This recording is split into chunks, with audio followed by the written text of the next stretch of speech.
talking about being strategic, we have seen that you and your government has also made a priority of South Asia.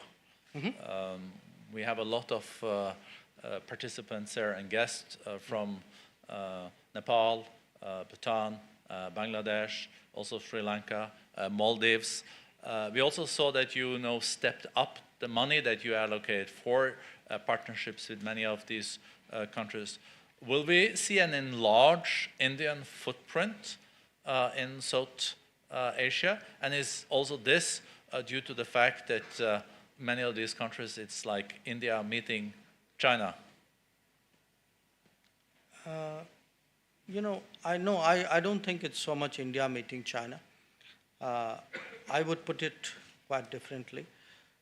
When you travel around in the world, and you wouldn't disagree with me, South Asia, the Indian subcontinent, is really among the least regionalized economies that you see. There are various reasons for it. From the very start, Prime Minister feels very strongly that we need to do something about this. And we have to convince our neighbors that really the Indian economy is a lifting tide for all of them. Because we are the largest economy and the largest country, a lot of that responsibility is on us. You could see that even politically in his first steps when he was sworn in 2014.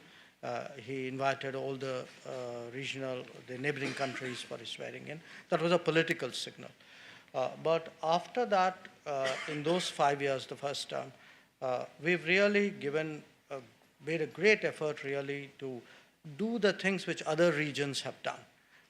Build connectivity, increase contacts, have a greater flow of people, encourage more business between them. And we've done that really without setting aside the old sort of the more orthodox diplomacy. We don't talk reciprocity in our neighborhood anymore. You can see that reflected in the numbers. I mean, today we have very ambitious lines of credit, soft loans to all our neighbors. There are a lot of projects which are done under grant. The training numbers have gone up many times. We've gone into new areas, and it's really had. It's already actually you can see the impact both on their economies, on our economies, and the connection in between. And if I were to give you very common sense examples, you would have situations where, let us say, it's easier to go to a port of a neighbor than it is to your own port, but in the old days, you wouldn't do it, or you would have excess electricity in one part of India, demand in a neighboring country, but there's no way by which you could do the transmission. So today, if you look, what we are actually trying to do on the ground, power transmission, fuel supply, building border roads, sometimes fairly deep inside the other country, port connectivity to ports,